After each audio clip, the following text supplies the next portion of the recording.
بسم الله الرحمن الرحيم والحمد لله رب العالمين والصلاة والسلام على النبي الكريم. السلام عليكم ورحمة الله وبركاته. Avec vous, Dr Mouna Bouloudenine, maître de conférence au département de physique à l'université de Annaba, je vais vous présenter, Inch'Allah, une série d'exercices en biophysique destinés aux étudiants de deuxième année SMV. Exercice 3.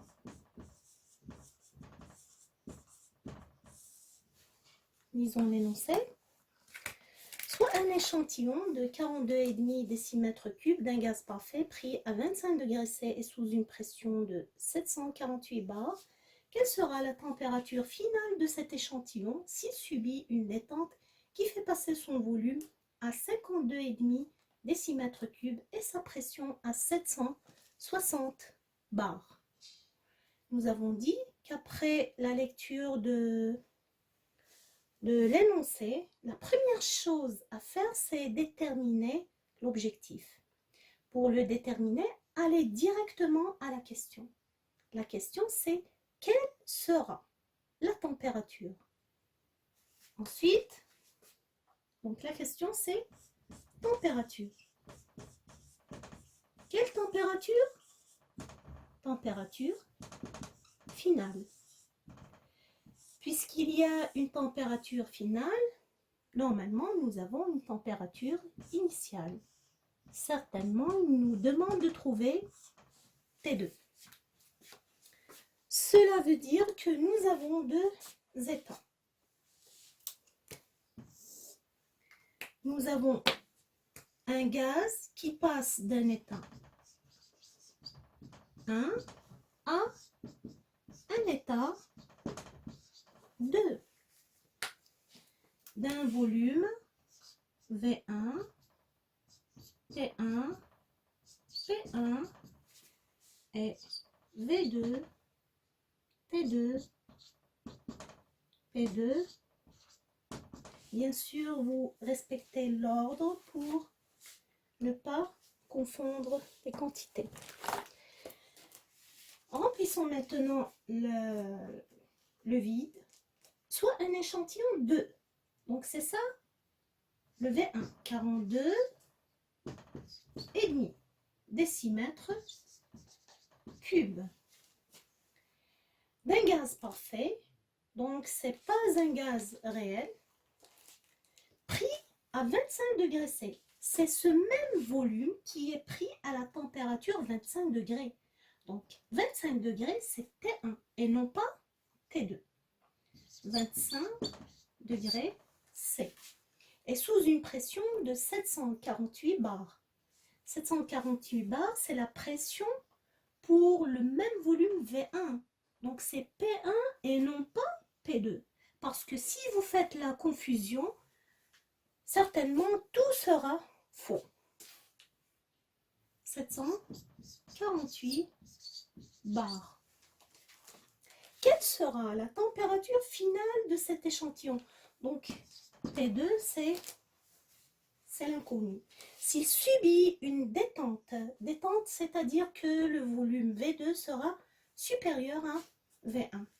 Une détente qui fait passer son volume à 52,5 décimètres cubes et sa pression à 760 bars. Puisque c'est un gaz parfait, nous allons utiliser la loi des gaz parfaits. Alors, je vais écrire ici un brouillon. La loi dont nous avons besoin, c'est PV est égal nRT. Mais comment appliquer cette loi? Pour appliquer cette loi, nous devons avoir toutes les quantités, sauf bien sûr 1. Par contre, ici, nous avons deux inconnus qui sont le N, la quantité de matière, et la température.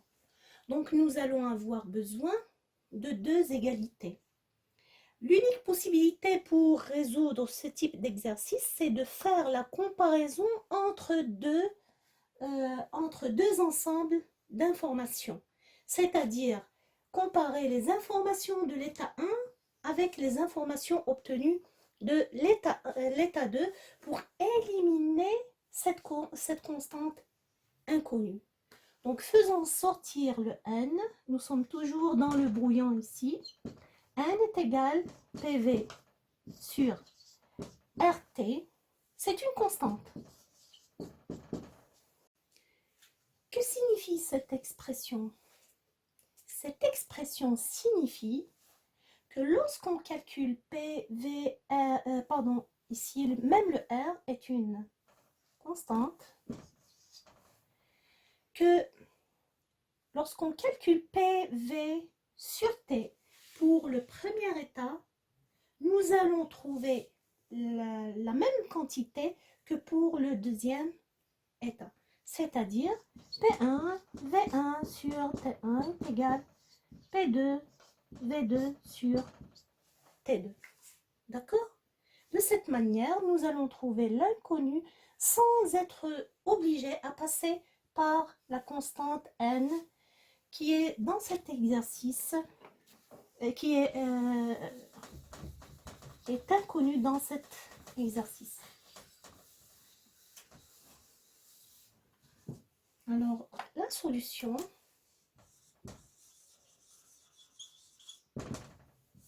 rappelez-vous donc bien que lorsque vous avez deux inconnus pour la même expression ou la même loi, vous allez avoir besoin de faire la comparaison entre deux états, deux expériences ou deux ensembles d'informations pour éliminer certaines constantes. Alors, la loi des gaz parfaits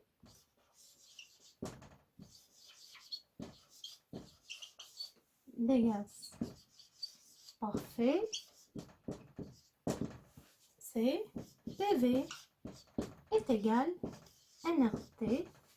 Donc, nR est égal P. On va prendre le T et le mettre dans l'autre côté, le diviser par PV. P1, V1 sur T1 est égal P2, V2 sur T2. Bien sûr, c'est une constante. Nous n'avons pas besoin de calculer cette constante. Ça, c'est la loi à appliquer. Maintenant, revenez toujours à l'objectif.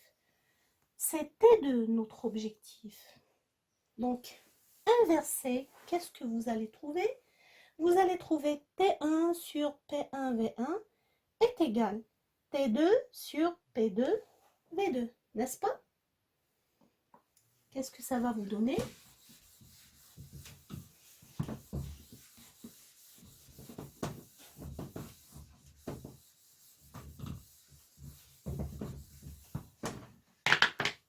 Quand vous inversez, prenez cette partie-là, vous trouvez T2 égale. Normalement, c'est T2 sur P2V2. Quand vous mettez P2V2 dans ce côté, ça va devenir P2V2 est égal à quoi? P2V2 multiplié par quoi? Par l'inverse de ce terme, c'est-à-dire T1 sur P1V1. Vous avez le droit, bien sûr, d'écrire cette expression directement. Sinon, vous utilisez le brouillon, c'est-à-dire vous inversez, vous trouvez T2 sur P2V2 est égal T1 sur P1V1.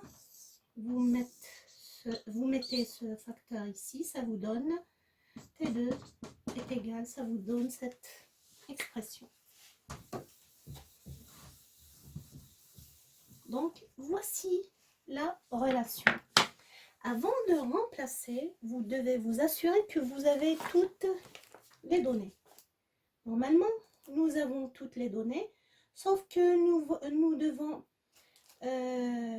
calculer la température en Kelvin. Mais c'est une opération facile, donc il est possible de la faire directement lors du calcul. À quoi est égal P2? P2, c'est la deuxième pression, c'est-à-dire 760 bars. Vous devez remplacer en respectant l'ordre pour ne pas confondre les quantités. V2, c'est la deuxième quantité, c'est-à-dire le deuxième volume, c'est-à-dire 5, 2 et demi. Nous avons le droit ici d'utiliser n'importe quelle unité pour le volume, la même chose pour la pression. Pourquoi? Parce que l'unité sera éliminée, il ne nous reste que l'unité de la température. La température T1, c'est 25 degrés C.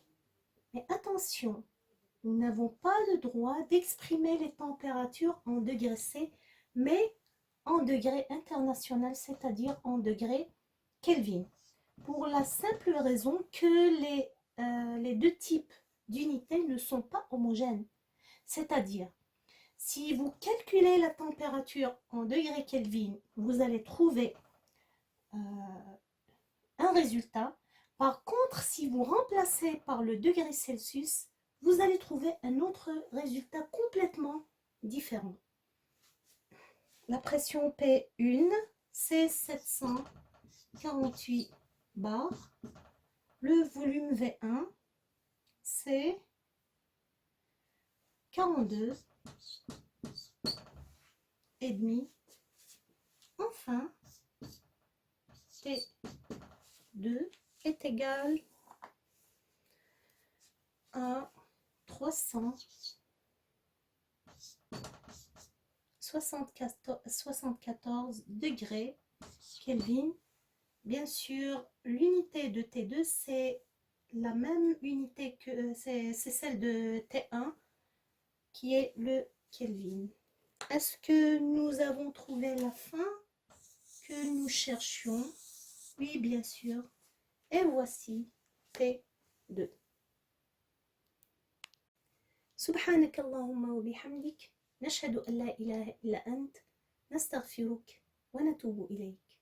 السلام عليكم ورحمة الله وبركاته.